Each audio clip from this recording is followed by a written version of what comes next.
नमस्कार शिक्षकों बंधुओं और नमस्कार प्यारे बच्चों। आज की वर्चुअल क्लास के इस कालांश में जो गणित के लिए निर्धारित है, आपका स्वागत है। आज हम चर्चा करेंगे लघु गणक का व्यवहारिक उपयोग, और यह चर्चा करने के लिए हमारे बीच में उपस्थित हैं डॉक्टर ए.के. राजपूत। क्योंकि लघु गणक बहुत अधिक विस्तार से आपके कोर्स में नहीं है, इसलिए हम थोड़ी सी चर्चा इस विषय पर करेंगे और उसके बाद में फिर एक नए विषय करनी पर चर्चा प्रारंभ करेंगे। तो अभी डॉक्टर ए.के. राजपूत आपसे चर्चा करेंगे लघु गणक का व्यवहारिक उपयोग। डॉक्टर राजपूत। नमस्कार मित्रों, आज हम अपने पीछे के पाठ से आगे कार्य शुरू करते हुए लघु गणकों के अनुप्रयोग पर बात करेंगे कि लघु गणक का हम किस प्रकार उपयोग करते हैं दैनिक जीवन की समस्याओं का निवारण करने के लिए, और साथ में ये गणनाओं को करने में किस प्रकार सहायक सिद्ध होता है। मित्रों, हमने देखा है कि लघु गणक में हम लघु गणक सारणियों का उपयोग करते हैं, और किसी संख्या का यदि हमें लघु गणक ज्ञात करना है तो लघु गणक सारणी का उपयोग करते हैं, और यदि किसी संख्या का लघु गुणक हमें पता है और वो संख्या प्राप्त करनी है तो हम प्रति लघु गुणक सारणी का उपयोग करते हैं, यानी एंटी लॉगरिथमिक टेबल का। आइए उनके ही उपयोगों के ऊपर बात करें। एक सरल सा प्रश्न हम लेते हैं, आपकी ही पुस्तक का एक प्रश्न है। ये पुस्तक आपका प्रश्न हम देखें, आपकी पुस्तक का प्रश्न नंबर 9, जो पृष्ठ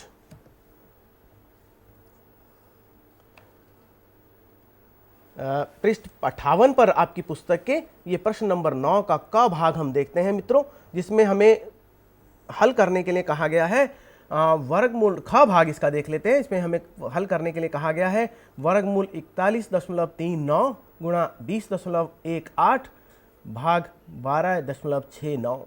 हमें इसका मान ज्ञात करना है दशमलव के 3 स्थानों तक। तो मित्रों देखें हमें क्या दिया है, पुनः देखें।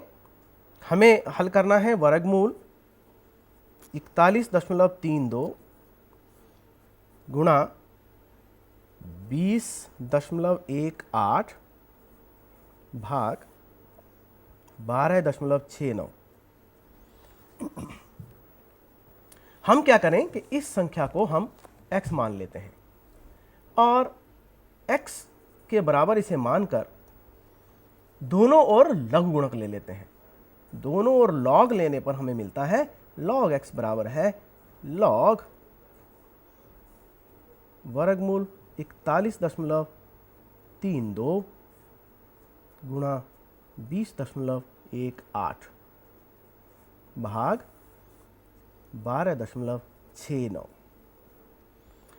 हमें पता है कि जब दो संख्याओं का भाग हो रहा हो, अलग अलग लॉग लगाने के लिए हम घटा देते हैं और अलग अलग लॉग लगा देते हैं। तो हम इसे लिख सकते हैं वर्गमूल 41.32 गुणा 20.18 जमा घटा लॉग 12.69। हमें पता है वर्गमूल का मायने होता है शक्ति 1/2, और 1/2 शक्ति बाहर निकाली जा सकती है जब लघु गुणक के ऊपर लगा हो। लघु गुणक के नियम नंबर 3 का हम उपयोग कर रहे हैं। 1/2 लघु गुणक 41.32 गुणा 20.18 घटा लॉग 12.69। देखिए मित्रों, अब क्योंकि गुणा हो रहा है, अलग अलग लॉग लगाना है, तो जमा का चिन्ह बीच में लगाएंगे। 41.32 जमा लॉग 20.18 घटा लॉग 12.69। और आपको मित्रों याद होगा, हमने बात की थी जब हम लघु गुणक देखते हैं तो लघु गुणक सारणी में हम मैंटिसा देखते हैं, यानी अपूर्णांश देखते हैं, और दशमलव के चिन्ह की पोजीशन, उसकी स्थिति के आधार पर हम उसका कैरेक्टरिस्टिक यानी पूर्णांश लिखते हैं। तो पहले कैरेक्टरिस्टिक लिख लेते हैं, 1/2 वैसे ही लिखेंगे। और अब log 41.32 हमें लिखना है, दशमलव का चिन्ह लगा है यहां। और मित्रों, हमें आपको याद होगा हमने क्या किया था, इसके हमें लेफ्ट हैंड साइड के अंक। हाँ, इस प्रकार लिखना है कि दशमलव से पहले एक ही अंक हो, तो यानी इस एक इधर दशमलव लाना है, यानी जितने अंक लिखे हैं दशमलव से पहले उनमें से एक कम करना है। 41 मतलब 2 अंक लिखे हैं, 4 और 1, इनमें से एक कम कर देंगे तो 1 आएगा, तो 1 दशमलव, और अब दशमलव का चिन्ह भूल जाते हैं। 4 1 3 2 का लघुगुणक सारणी से मान देखते हैं। और लघुगुणक सारणी आप सबको देखनी आती है, मैं जल्दी से देखकर आपको बता देता हूं कि ये मान हमें मिलता है 41 3 और 2, यानी 6 1 6 2। इसी प्रकार जमा, अब यहाँ भी दशमलव से पहले 2 अंक हैं, इसका कैरेक्टरिस्टिक 1 होगा, और साथ में 2 0 1 8, इसका हमें लघुगुणक देखना है सारणी से। तो 2 0 और 1 और 8 17 है, तो ये हमारे पास आ रहा है 3 0 2 7 माइनस लॉग 12.69। और अब यहाँ फिर हाँ देखें, ये लॉग तो नहीं रहेगा, 12.69 इसका लघुगुणक हमें लिखना है। तो 12 का हमें पता है क्या होता है मित्रों, एक कैरेक्टरिस्टिक दशमलव, और साथ में हमें लगाना है मैंटीसा, तो हमें सारणी देखनी पड़ेगी। 12 6 के नीचे 1 1 0 0 4 और 9 का अंतर, मीन डिफरेंस अंतर 31, तो ये बन जाएगा 1 0 3 5। थोड़ा सा हल इसे और कर लेते हैं मित्रों, देखें हमारे पास आ रहा है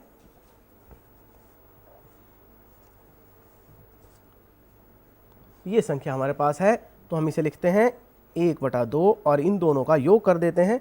योग करने पर हमें मिलेगा 9 6 और 2 8, 1 6 और 3 9, 1 और 1 2, घटा 1.1035। 2 से इसे भाग करेंगे तो यह आएगा 1.4594। 5 भी आता है, लेकिन हम दशमलव के 4 अंकों तक लिख पाएंगे क्योंकि हमें इतने की ही आवश्यकता रहती है, और 1.1035 हमने लिख दिया, और ये घटाना है इसमें से। तो मित्रों यहाँ मैं आपको घटा के दिखाता हूँ, 1.45945, और इसमें से हमें घटाना है 1.1035। घटाने पर हमें मिलेगा 5 9 5 4 5 3 और ये 0, यानी हमें मिला 0.3559 और अब ये तो है log x, हमने ज्ञात कर लिया है log x बराबर है 0.3559। दशमलव का एक और अंक जो 5वां अंक है उसे छोड़ सकते हैं, क्योंकि लघुगुणक सारणी से या प्रति लघुगुणक सारणी से हम केवल 4 अंकों तक का ही लघुगुणक मान ज्ञात कर सकते हैं। तो हम यहाँ से लिखेंगे x, इस log को यहाँ ले जाएं तो ये बन जाता है एंटी लॉग या प्रति लघुगुणक 0.3559। और मित्रों अब हमें इसको विनकुलम की सहायता से लिखना है। ये देखना है कि क्या ये संख्या ऋणात्मक है या धनात्मक है। अगर धनात्मक है तब इसको वैसे ही लिखा रहने देंगे, और अगर ये ऋणात्मक है तो हम इसे विनकुलम की सहायता से लिखेंगे, ताकि इसका दशमलव के बाद वाला जो हिस्सा है यानी अपूर्णांश है वो धनात्मक रहे। लेकिन ये धनात्मक ही संख्या है, इसलिए हमें कुछ करने की आवश्यकता नहीं है, और सीधे सीधे हम प्रति लघुगुणक सारणी से 0.3559 का प्रति लघुगुणक देखेंगे।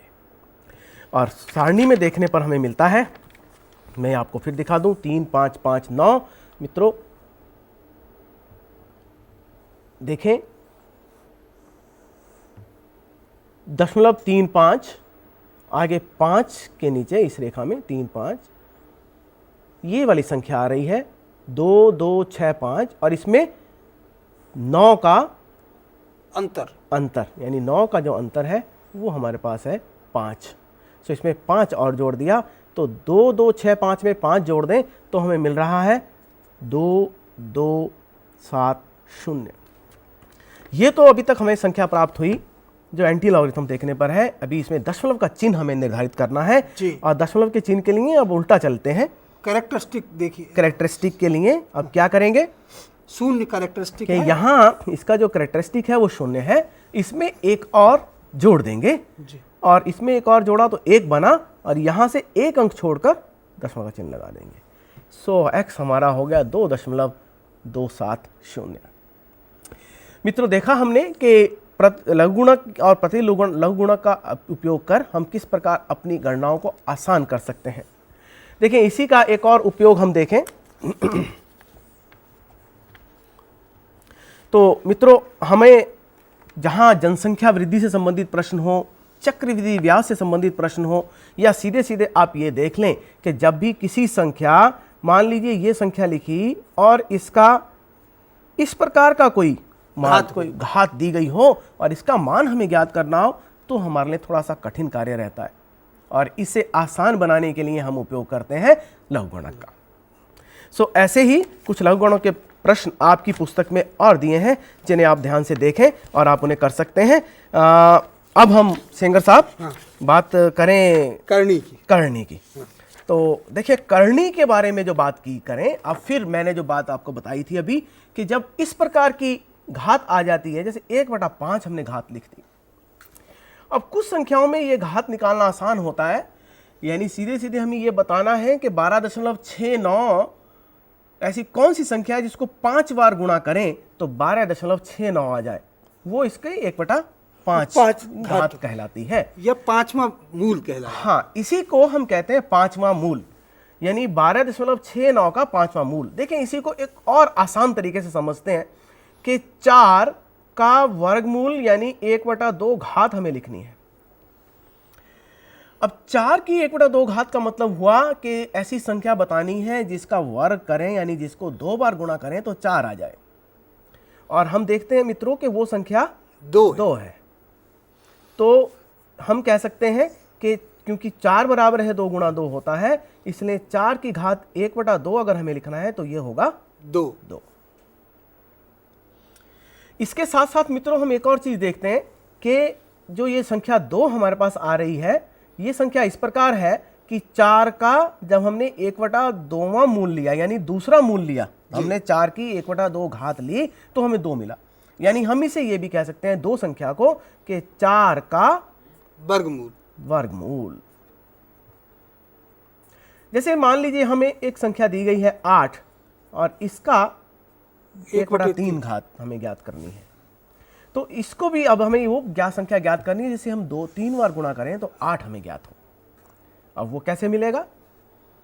आसान तरीका है, या तो हम 8 के गुणनखंड कर लेते हैं, और या फिर हम सीधे सीधे देखकर हम बताते हैं कि 8 को 2 गुणा 2 गुणा 2 3 इस प्रकार लिखा जा सकता है, यानी हम 8 को लिख सकते हैं 2 की घात 3 और इसको यहाँ ले आए तो 8 की घात 1/3 बराबर हो जाता है 2 के जी। और यहाँ मित्रों फिर ऐसी संख्या जिसको 3 बार गुणा करें तो 8 के समान हो जाए, वो संख्या 2 है, वास्तविक संख्या, और इस संख्या को हम 8 का तीसरा मूल कहते हैं, यानी घनमूल कहते हैं। 8 का घनमूल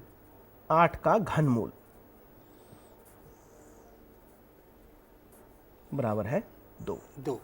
मित्रों देखिए, एक बात हम यहां देख लें कि 4 का जब घनमूल हमें पता करना है तो हमें ऐसी संख्या बतानी है जिसको 2 बार गुणा करें, यानी 4 का वर्गमूल अगर हमें पता करना है तो हमें ऐसी संख्या बतानी है जिसका हम वर्ग करें तो 4 के बराबर हो जाए। और 4 का वर्गमूल अगर हम देखते हैं तो 2 तो हमने निकाला ही है, एक और संख्या भी होती है जिसे हम 2 बार गुणा करें तो 4 आ जाए। बता सकते हैं कौन सी संख्या है? ऐसी कौन सी संख्या है जिसका वर्ग करें तो 4 के समान हो? वो 4 का वर्गमूल होगा। -2 का -2 में गुणा करें, यानी -2 यानी -2 का वर्ग करेंगे तो 4 आता है। तो हम ये भी कह सकते हैं कि 4 का वर्गमूल सिर्फ 2 ही नहीं है, -2 भी है, -2 भी है। हाँ। इसी प्रकार 8 के जब घनमूल की बात की जाती है मित्रों, तो 8 का घनमूल भी एक ही नहीं होता, यानी 2 ही नहीं है। 8 के भी अन्य घनमूल होते हैं जो वास्तविक संख्या नहीं होती। इसके बारे में आप अपनी उच्च कक्षाओं में विशेषता पढ़ेंगे, लेकिन आपको मैं इतना जरूर बता देना चाहता हूं कि किसी संख्या का कोई भी यदि nवां मूल लेना है तो उसके n संख्याएं उसका nवां मूल होती हैं, यानी बार गुणा करें उसी संख्या का आपस में, हाँ, तो उस संख्या के बराबर हो जाए। तो ऐसी संख्या एक नहीं, n संख्याएं ऐसी होती हैं। जैसे 8 के घनमूल कितने हुए? 3, 4 के वर्गमूल 2। इसी तरह मान लीजिए हमें लिखना हो 625 का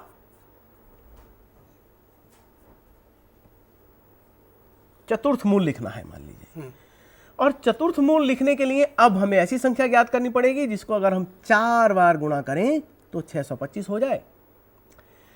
तो मित्रों यहां भी देखें, हमें वैसी संख्या बतानी है और दो संख्याएं तो हमें एकदम साफ दिखाई दे रही हैं स्पष्टता, एक तो 5 है और दूसरी ऋण 5 है। ये दो संख्या ऐसी हैं जिनको यदि हम 4 बार गुणा करें तो 625 आ जाए। इसके अलावा और भी संख्याएं होती हैं। ये एक गणित की बड़ी प्रमुख और बड़ी महत्वपूर्ण प्रमेय है जिसे आप उच्च कक्षाओं में पढ़ेंगे कि किसी संख्या के nवें मूल होते हैं। nवें मूल कितने होते हैं किसी संख्या के? n। तो इसी तरह से जब चौथे मूल की बात की जा रही है तो 4 ऐसी संख्याएं होंगी जो 625 के चतुर्थ मूल होंगे। लेकिन हम यहाँ क्योंकि 2 के वास्तविक संख्याओं के ऊपर बात कर रहे हैं तो वास्तविक संख्याओं में सिर्फ 2 ही मूल ऐसे होते हैं। हाँ, ये जरूर है कि कहीं ज़्यादा भी संख्या हो सकती है वास्तविक में, और कहीं ये भी होता है कि वास्तविक संख्या मूल कोई नहीं होता। जैसे यदि मैं आपसे पूछूं कि घटा 1 का वर्गमूल हमें ज्ञात करना है, तो अभी तक हमने पढ़ा है मित्रों कि वास्तविक संख्याओं में कोई ऐसी संख्या हमारे पास नहीं है जिसका वर्ग करें तो घटा 1 हो जाए। लेकिन इसी प्रकार की संख्याओं को दर्शाने के लिए और सिद्ध करने के लिए, उनके मान ज्ञात करने के लिए अवास्तविक संख्याएं बताई गई हैं जिनके बारे में आप उच्च कक्षाओं में पढ़ेंगे। आज हम अब ऐसी संख्याओं के बारे में बात करना चाहते हैं कि जिनका मित्रों अभी तक हमने देखा कि जब हम घात की बात करते हैं और हमने 4 की घात लिखी तो मित्रों 4 की घात 1/2 का मतलब हमने 2 मान ज्ञात कर लिए जी। लेकिन अगर मैं यही बात कहूं कि 5 की घात 1/2 ज्ञात करनी है, तो जिस प्रमेय की मैं बात कर रहा था उस प्रमेय के आधार पर हम ये कह सकते हैं कि ऐसी 2 संख्याएं होंगी जिनका अगर हम वर्ग करें तो 5 के बराबर हो जाए। लेकिन वो संख्याएं कौन सी हैं ये मित्रों बता पाना बहुत मुश्किल कार्य है। तो क्या करते हैं, हम इन संख्याओं को ऐसे ही लिखा रहने देते हैं। इनके मान की बात हम बाद में करते हैं। और इसका मान देखें, एक तरीका अभी हमने पढ़ा है कि जब इस प्रकार की संख्याओं का मान हमें ज्ञात करना होता है तो हम किस प्रकार ज्ञात करते हैं? याद है? लॉगरिथम की सहायता से, लघुगणक की सहायता से। और अगर हमें इसका मान ज्ञात नहीं करना लेकिन इसकी गणनाएं जहां कहीं आती हैं, जहां की हमें गणना करनी होती है, तो इस प्रकार की संख्याओं को ऐसे ही या और सरल रूप में लिख देते हैं ताकि उन संख्याओं को एक संख्या मानकर और उन पर सभी ऑपरेशंस यानी सभी संक्रियाएं हम करते हैं। और वो ऑपरेशंस कौन से हैं, किस प्रकार वो संक्रियाएं की जा सकती हैं और इन संख्याओं को नया नाम क्या दिया जाता है, आइए उस पर हम विशेष बात करें। मित्रों हम बात करते हैं कि इन संख्याओं को हम कहते हैं करणी। तो देखिए 4 की का 1/2 घात यानी 4 का वर्गमूल जो है वो करणी नहीं है, क्योंकि 4 का मूल अगर 1/2 घात लिखनी हो तो हम इसके लिए संख्या 2, एक वास्तविक संख्या 2 हमें पता है, परिमेय संख्या 2 हमें पता है, हम लिख सकते हैं, या घटा 2 लिख सकते हैं, ऋण 2। इसी प्रकार 625 के चौथे मूल की हमने बात की थी, चतुर्थ मूल की, तो हमने संख्या 5 या घटा ऋण 5 की बात की थी। लेकिन 5 की घात 1/2 यानी वर्गमूल 5 अगर हमें लिखना है तो वर्गमूल 5 को आगे हम विभक्त नहीं कर सकते। इस प्रकार की संख्या, यानी अब इसमें देखें क्या हो गया कि ये जो मूल आ गया यानी ये जो घात आई, ये घात है 1/n की दशा की जी। और ये n क्या है यहाँ पे? n एक पूर्णांक है, शून्येतर धनात्मक पूर्णांक है, शून्येतर और धनात्मक पूर्णांक है।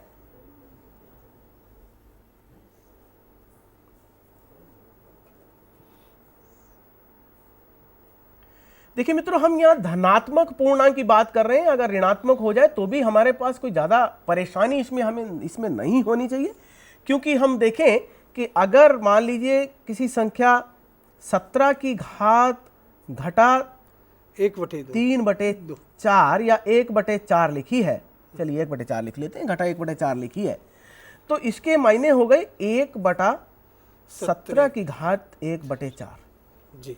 और ये तो इसके बारे में अगर हमें जानकारी प्राप्त करनी है, इसकी संक्रियाओं के बारे में जानकारी प्राप्त करनी है, तो इसकी संक्रियाओं के बारे में अगर हमें पता है तो इसकी संक्रियाएं पता लग जाएंगी जी। तो इसलिए यदि ये संख्या n यानी ये जो 4 जो संख्या आ रही है या जो nवें मूल की हम बात कर रहे हैं, यदि ये संख्या ऋण भी हो जाती है हाँ। तो भी हमें कोई परेशानी नहीं होनी चाहिए। लेकिन क्योंकि जो भी संख्याएं ऋण घात के साथ आती हैं उनके सारी गणना और उनके ऊपर सारी अध्ययन उनका हम धन घातांक के आधार पर कर सकते हैं, इसलिए विशेषतः हम ऋण घातांक की बात नहीं नहीं करते। कर रहे। तो अब धन घातांक की बात की और मित्रों हमने देखा कि एक ऐसी संख्या कोई a है जिसकी घात 1/n की बात हम कर रहे हैं। तो मित्रों एक तो a जो है वो कैसी संख्या होनी चाहिए? परिमेय संख्या। परिमेय संख्या होनी चाहिए। तो a कोई परिमेय संख्या है और n शून्येतर संख्या है, एक शून्य के बराबर नहीं है, और n जो है वो आप कह सकते हैं कि n एक नेचुरल नंबर है या प्राकृत संख्या है। प्राकृतिक संख्या। एक और बात का ध्यान दें मित्रों कि हम कहते हैं कि ये जो भी घात a की घात 1/n अगर इस प्रकार लिखें कि ये जो भी हल करें a और n इस प्रकार हो कि जब हम इनका हल करें तो ये हल करने पर एक अपरिमेय संख्या आए, परिमेय नहीं। परिमेय नहीं हो, यानी अपरिमेय संख्या।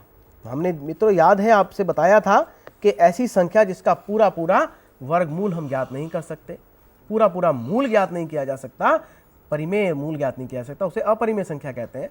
तो ऐसी संख्या जैसे ये एक संख्या हमने लिखी थी 5 का वर्गमूल, ये एक अपरिमेय संख्या अपरिमेय है। संख्या थी। तो हमने देखा कि a की घात 1/n अगर इस प्रकार है a और n कि ये अपरिमेय संख्या आती है, तो हम इसे a की घात 1/n को करणी यानी सर्ड कहा जाता है, SURD, सर्ड, करणी कहते हैं।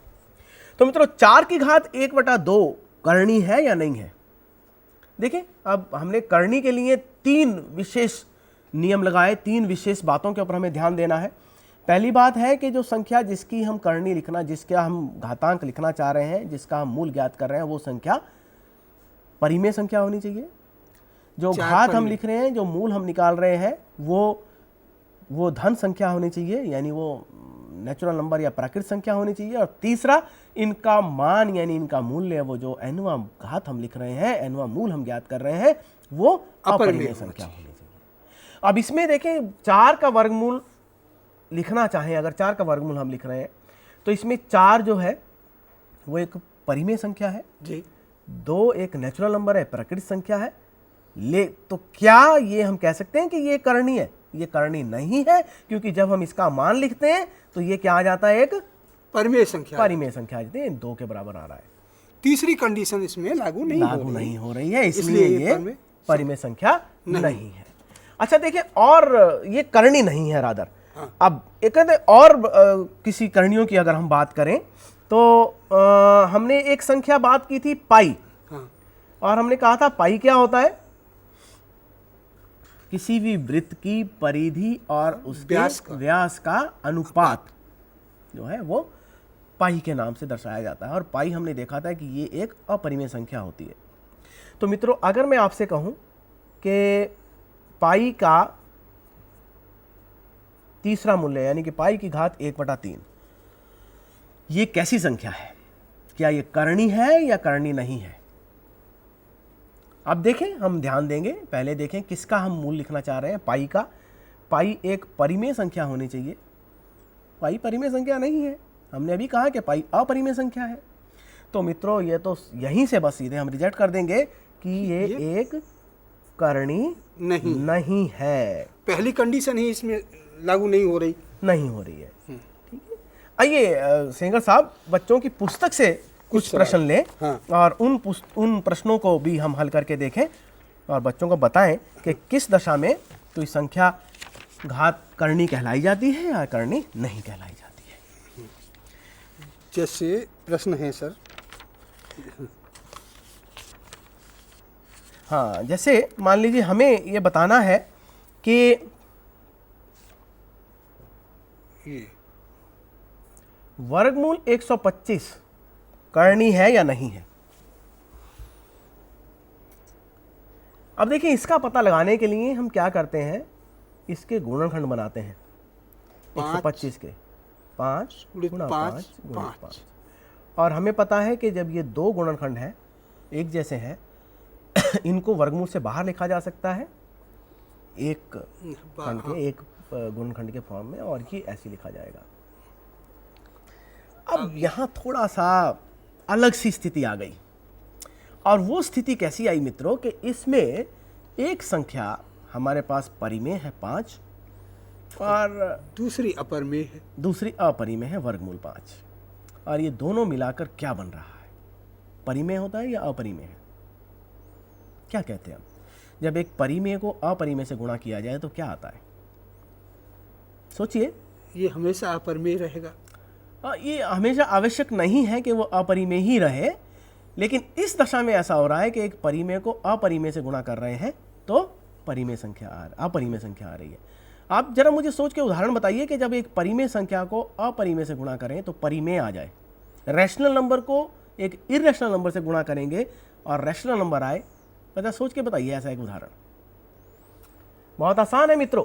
0 एक परिमेय संख्या है, इसे किसी भी अपरिमेय संख्या से गुणा करेंगे तो 0 ही आएगा। 0 एक परिमेय संख्या या अपरिमेय है, लेकिन इन दोनों का गुणनफल परिमेय संख्या आ रही है। तो हम ये देखते हैं कि एक परिमेय और एक अपरिमेय संख्या का गुणनफल एक परिमेय संख्या भी हो सकती है या अपरिमेय संख्या भी हो सकती है। तो हम हमेशा कोई भी किसी भी रूप में एक गुण का निर्धारण नहीं कर सकते कि दो अपरिमेय संख्याओं का गुणनफल अपरिमेय ही होता है या एक परिमेय और एक अपरिमेय का गुणनफल अपरिमेय होता है। इस दशा में ऐसा हो रहा है। हमने देखा कि इसको लिख सकते हैं 125 की घात 1/2 और 1/2, और हमने ये वर्गमूल है जी, और हमने इसको लिखा है 5 गुणा वर्गमूल 5। और अभी ये जब देख रहे हैं तो 125 कैसी संख्या है? परिमेय है। ये इसकी जो घात है 1/2, इसका जो अंश है 2, यह एक पूर्णांक है, धन पूर्णांक है, और साथ में इनका जो रिजल्टेंट आ रहा है वो एक अपरिमेय संख्या आ रही है। तो हम क्या कहेंगे? 125 की घात 1/2 या वर्गमूल 125 कैसी संख्या है? करणी है या नहीं है? यस, करणी है। यह एक करणी है। तो करणी के लिए इन 3 मुख्य बातों पर हमें विशेष ध्यान देना होता है, और हमें देख लेना होता है कि ये 3 मुख्य बातें इसमें सही हो रही हैं या नहीं। 3 में से अगर एक भी बात सही ना हो रही हो तो हम कहते हैं कि वो करणी नहीं है। तो मित्रों, क्या हम ये कह सकते हैं कि कोई भी संख्या जब हमें इस प्रकार दी गई हो इस दशा में, तो हमेशा हम ये बता सकते हैं कि या तो ये करणी होगी या करणी नहीं होगी? ठीक है सिंगर साहब? हाँ। तो कोई भी संख्या जब घातांक के रूप में दी गई हो तो हम उनको 2 तरह की विशेष स्थितियों में, विषयों में वर्गीकृत कर सकते हैं, और वो वर्गीकरण होता है करणी, करणी नहीं। जी। जब भी कोई घातांक वाला प्रश्न आपको दिया जाए तो हम देखेंगे, उसे हल करके सोचेंगे कि क्या वो करणी है या नहीं है। अगर वो करणी नहीं है तो इसके हल बहुत आसान है मित्रों, हम बहुत आसानी से इन प्रश्नों को हल कर लेते हैं अगर वो करणी नहीं है। लेकिन अगर वो करणी है, अपरिमेय संख्या है, तो उसके हल थोड़ा सा मुश्किल होते हैं। और उन हलों को करने के लिए, जैसा हमने अभी बताया कि संक्रियाओं को करने के लिए कुछ नियमों का पालन हम करते हैं। वो कौन से नियम हैं और उन नियमों के आधार पर हम किस प्रकार संक्रियाएं करते हैं, आइए उस पर हम विचार करें। हम देखें मित्रों कि एक तो गुण जो हमें स्पष्टता दिखाई देता है वो हम कह सकते हैं कि कोई संख्या, मान लीजिए मैं लिख रहा हूं 25 या 125 का चौथा मूल, और इस चतुर्थ मूल के ऊपर अगर हम बात करना चाहें तो हमें पता है कि ये तो 5 होता है, ये करणी नहीं है। लेकिन यही मुझे 125 का सर, हाँ, ये 1/3। हाँ, ये 1/3 है, लेकिन अगर मुझे इसका 1/5 घात की बात करूं, 1/4 घात की बात करूं, तो ये वास्तव में करणी है जी, जो 5 के बराबर नहीं है। अब इस करणी में हम एक चीज और देख लें कि मित्रों, ये इसकी बात अगर हम करें तो ये बताइए मुझे, क्या ये करणी है या नहीं है? ये करणी नहीं है, क्योंकि इसका हल 5 हो जाएगा, क्योंकि इसका हल 5 हो जाएगा, और जो परिमेय संख्या है, जबकि मान इसका अपरिमेय होना चाहिए था। लेकिन एक गुण जो यहाँ निकल कर आ रहा है, 125 को हम लिख सकते हैं 5 की घात 3। हाँ जी, और इसकी घात 1/3।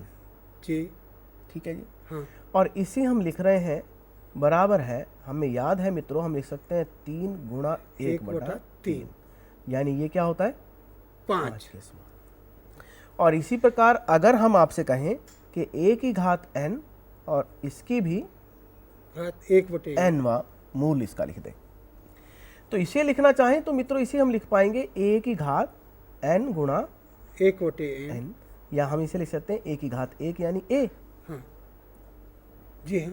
और यहाँ एक गुण निकल कर आ रहा है। देखिए करनी को लिखने का एक तरीका हमारे पास ये भी होता है मित्रों कि हम इस प्रकार लिख देते हैं, साथ में ये वर्गमूल का चिन्ह लगाते हैं, लेकिन साथ में वर्गमूल के मुंह में ये n अंक लिख देते हैं जी। तो ये करनी को दर्शाता है।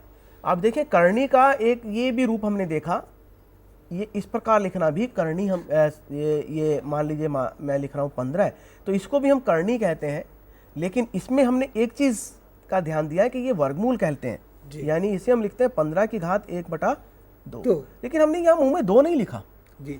2 इसलिए नहीं लिखा क्योंकि वर्गमूल का ये प्रतीक चिन्ह है और इससे बड़ी संख्याओं पे फिर उसको लिखना पड़ता है। देखिए क्या करते हैं कि वह एक बार फिर हमने क्या किया कि जब भी करनी को लिखते हैं तो ये लिखने में थोड़ा सा मुश्किल कार्य हमें लगता है कि जब हम घात 1/2 जैसी घात को लिखना चाहते हैं, 1/2, 1/3, 1/4, 1/10, 1/100, 1/n, इस प्रकार की घात को लिखना चाहते हैं, थोड़ा लिखना मुश्किल है। तो इस घात को एक आसान तरीके से हम लिख सकते हैं, एक आसान विधि बनाते हैं, और उसके लिए हमने एक चिन्ह का उपयोग किया है जिसे हम इस प्रकार का चिन्ह कहते हैं, और इस चिन्ह में वो घात लिख देते हैं जी। तो जैसे मान लीजिए मुझे लिखना है कि 16 की घात 1/2, तो मैं मित्रों इसे लिख देता हूं ये और ये 16। अच्छा, इसी प्रकार यहाँ ये 2 लिख दिया। इसी प्रकार मान लीजिए मुझे लिखना है 25 की घात 1/17 है, तो हम इसे लिख देंगे, इस प्रकार का चिन्ह लगाएंगे, यहाँ 17 लिख देंगे या 25 लिख देंगे। लेकिन हमारे दैनिक जीवन में इस प्रकार के घातांक को हम बहुत सामान्यतः उपयोग करते हैं जी। बहुत बार उपयोग किया जाता है, जबकि बाकी की जो घात है, जैसे इस प्रकार की घात है 1/3, 1/4, 1/3 का भी काफी उपयोग होता है, लेकिन 1/4, 1/5, 1/6 इस प्रकार की घात का बहुत कम उपयोग होता है। तो क्योंकि 1/2 घात को बहुत बार उपयोग किया जाता है, इसलिए ये समझ लिया कि हम जब भी 1/2 घात को लिखेंगे तो उसमें 2 नहीं लिखेंगे जी। अंदर वर्गमूल का वो चिन्ह तो लगाएंगे, लेकिन उसके मुंह में 2 नहीं लिखेंगे। तो इस प्रकार जो लिखा जाता है उसे हम वर्गमूल पढ़ लेते हैं, और ये समझा जाता है। देखें, ऐसा नहीं है कि है नहीं, ये समझ लेते हैं कि इसके मुंह में 2 है। जैसे हमने एक कन्वेंशन बनाया है कि हम ये समझ लेते हैं कि किसी संख्या के साथ जब कोई चिन्ह नहीं लगा है तो वो चिन्ह कौन सा है, धन चिन्ह है। तो इसी प्रकार हमने ये भी समझ लिया, जैसे हमने लॉगरिथम में भी एक कन्वेंशन बनाया था और हमने देखा था कि जब किसी संख्या के साथ कोई आधार किसी लॉगरिथम के साथ नहीं लिखा गया है, तो हम ये समझ लेते हैं कि वो संख्याओं पर अगर संक्रिया हो रही है, लॉगरिथम लिया जा रहा है, तो उसका आधार 10 है, और यदि वो संख्याओं के अलावा अन्य कहीं लिखी जा रही है तो उसका आधार ई हम लिखते हैं, या कोई और आधार लिख देते हैं। तो जब कोई आधार नहीं लिखा जा रहा है तो हम आधार 10 मानते हैं। इसी प्रकार जब कोई संख्या इस मुंह के अंदर, इस चिन्ह के मुंह में नहीं लिखी गई है, तो उसे मानते हैं कि ये वर्गमूल है, यानी 2 है। अच्छा, एक तो हमने इस नियम की बात की। देखिए मित्रों, अब एक और नियम की हम बात करें कि यदि हमारे पास ये 2 करणियां हैं, एक इस प्रकार की करनी है और एक करनी इस प्रकार की है, हम देख रहे हैं मित्रों कि दोनों की ही जो मूल है, मूल की बात कर रहे हैं, वो nवां मूल ही दोनों में बात कर रहे हैं। और अब अगर इसका भी हम घात n कर दें तो ये किसके बराबर होगा? घातांक के नियम की ही बात करेंगे। घातांक के नियम हमने पहले पढ़े हुए हैं, और उस पर अगर हम बात करें तो हम इसको लिख सकते हैं कि ये इसके ऊपर n लगा दिया, घात लगा दी, और b का nवां मूल और उसका भी n घात। और मित्रों देखें, इसको अगर हम लिखना चाहें तो ये हमने अभी पीछे पढ़ा कि हम इसे क्या लिखते हैं, a के बराबर, और इसको क्या लिखते हैं, b के बराबर। b के बराबर। यानी हमने देखा कि a का nवां मूल गुणा b के nवें मूल का nth घात जो है, nवीं घात जो है, वो ab के समान है। और अगर इस nवीं घात को यहाँ से हटाना चाहें तो इस तरफ जाके क्या बनेगा, ये 1/n ab का nवां मूल यानी घात a/1/n हो जाएगी। तो हमने देखा कि ये और ये बराबर होता है ए बी की घात 1/n, और जब घात 1/n लिखी जाती है तो इसे तो करनी के रूप में हम इस प्रकार लिख लेते हैं। तो अब हमने देख लिया एक और नियम कि करणियों के संक्रिया के लिए गुणा करने के लिए हम देखते हैं कि यदि करणियों में घात जो है वो सेम है, यानी nवें मूल की ही बात हम कर रहे हैं, तो उन दोनों को गुणा किया, दोनों संख्याओं को गुणा करके उसका nवें मूल निकाल सकते हैं, उसका nवां मूल निकाल सकते हैं। हम आपसे पूछें कि 2 की घात 2 का तृतीय मूल और 8 का तृतीय मूल, इनमें संक्रिया हमें करनी है और फिर बताना है कि क्या यह करनी है या नहीं है। अलग अलग दोनों आपस में करणीय है, ये हमें पता है, लेकिन क्या जब इनको गुणा करें तो यह करनी आता है या नहीं आता, देखें इस पर बात करें। हमने अभी जो नियम पढ़ा उसके आधार पर हम इसे लिख सकते हैं 2 × 8 और 3 घनमूल 3। देखिए मित्रों, ये करनी नहीं है, या 4 कर लीजिए, क्योंकि ऐसे वो तो करनी, ये करनी 8 अगर लिखते हैं तो करनी नहीं होती जी, ये करनी नहीं है। और इस प्रकार हमने लिख दिया है तो 3, ये लिख दिया 2 × 4 की तीसरी घात, तीसरा मूल, और 2 × 4 क्या होता है 8। और मित्रों 8 का तो तृतीय मूल हमने अभी थोड़ी देर पहले देखा है, क्या होता है 2। और ये कैसी संख्या आ गई, परिमेय संख्या आ गई। तो हमने ये देखा मित्रों कि 2 करणियों को गुणा करने पर ये आवश्यक नहीं है कि ये करनी ही हमें मिले जी। और करणियों के गुणनफल के लिए मित्रों हम क्या कर रहे हैं कि देख रहे हैं कि यदि उनका मूल एक है, दोनों का एक ही मूल अगर हम ज्ञात कर रहे हैं, एक ही मूल nवां मूल हम ज्ञात कर रहे हैं, तो दोनों को अलग अलग से गुणा करके उनका nवां मूल ज्ञात किया जा सकता है। दोनों का अलग अलग पहले nवां मूल ज्ञात करें फिर गुणा करें, या दोनों को पहले गुणा कर लें फिर nवां मूल ज्ञात करें, दोनों में कोई अंतर नहीं है मित्रों। देखिए ऐसा ही एक और नियम हमारे पास भागफल के लिए भी है। और भाग के लिए देखो मित्रों हम क्या करते हैं, हम ये देखें कि मान लीजिए ये 2 करणियाँ हमारे पास हैं, ये n है और एक ये करनी है bn, हम इनमें भाग कर रहे हैं। ऐसा करें कि इसकी पूर्ण घात n ले लेते हैं, और अगर हम इसे हल करें मित्रों तो हमें घातांक के नियम हमने पढ़े हैं कि जब भाग हो रहा हो तो उनके ऊपर अलग अलग घात लगाई जा सकती है, ये। और ये हमने देखा है कि ये तो अभी पढ़ा है, ये a होता है और ये b के बराबर हो जाएगा। और अगर यहां से इस n को इस तरफ ले जाना चाहें तो क्या बन जाएगा, ये a का nवां मूल बटे b का nवां मूल बराबर हो जाएगा a बटे b की 1/n घात, यानी 1/b का nवां मूल। एक बात यहाँ विशेष ध्यान देने वाली है मित्रों कि b 0 के बराबर नहीं होना चाहिए। a और b दोनों परिमेय संख्या हैं, a 0 भी हो सकता है लेकिन b को 0 होना चाहिए, क्योंकि अगर b 0 हो जाएगा तो हमारे पास डिनोमिनेटर यानी अंश में 0 आ जाएगा, जो परिभाषित नहीं है। और जब b 0 नहीं है तो जब भी इस प्रकार लिखा गया हो, हमें 2 करणियों को भाग करना है जिनकी घात एक जैसी है, समान है। उनकी जगह हम क्या करें, पहले संख्याओं को भाग कर लें और फिर उसकी घात ले लें। तो ये भी एक अच्छा नियम, एक जो हमारी दैनिक जीवन की समस्याओं को हल करने में उपयोग हम करते हैं। देखिए मित्रों, ऐसे ही एक और नियम की हम बात करें कि हमारे पास है कि ये 2 संख्या हैं m और n जो पूर्णांक है, और पूर्णांक भी कौन से हैं, धन पूर्णांक है। और ये मान लेते हैं कि a एक परिमेय संख्या है, a परिमेय संख्या है। तो देखिए मित्रों, जब ये इस प्रकार दिया गया हो तो हम ये लिख सकते हैं कि a का nवां मूल लेना है हमें, और फिर इसका भी mवां मूल लेना है। तो इसके मायने हुए कि a की घात 1/n और इसका mवां मूल जी। या ये भी हम कह सकते हैं कि a की घात 1/n और इस सब की घात 1/m।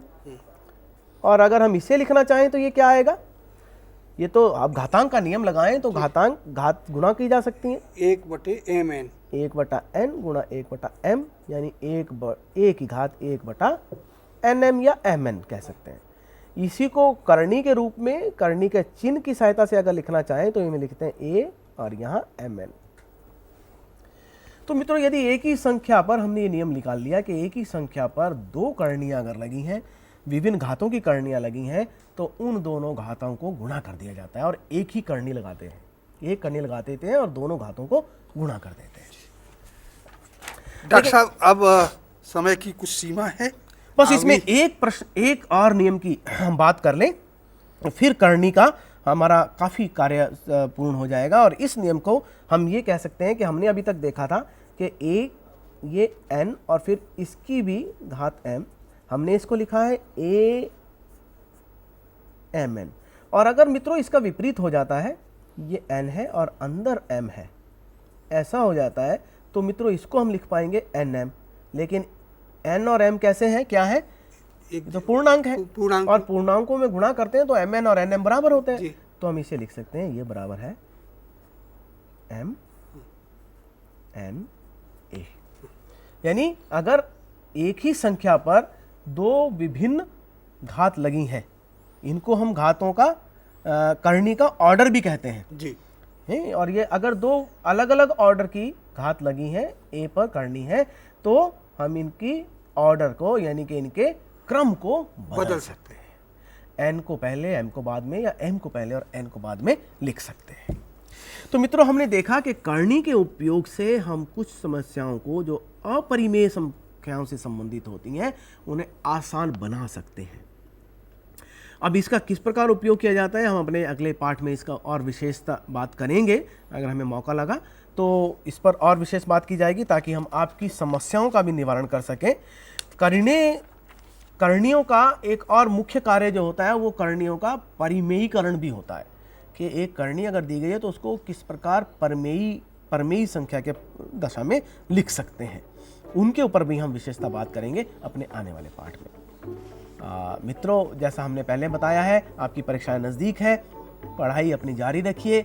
हमसे आपको जिस प्रकार की सहायता की आवश्यकता है, आप अपने पत्रों द्वारा, टेलीफोन द्वारा हमसे संपर्क बनाए रखें। हम आपकी उन समस्याओं का निवारण करने का प्रयास करेंगे, ताकि आपकी परीक्षाओं में आपको सहायक सिद्ध हो सके। धन्यवाद बच्चों। अब चूंकि समय समाप्त हो गया है, अब हमारी विज्ञान की कक्षा प्रारंभ होगी। तब तक के लिए विदा दीजिए।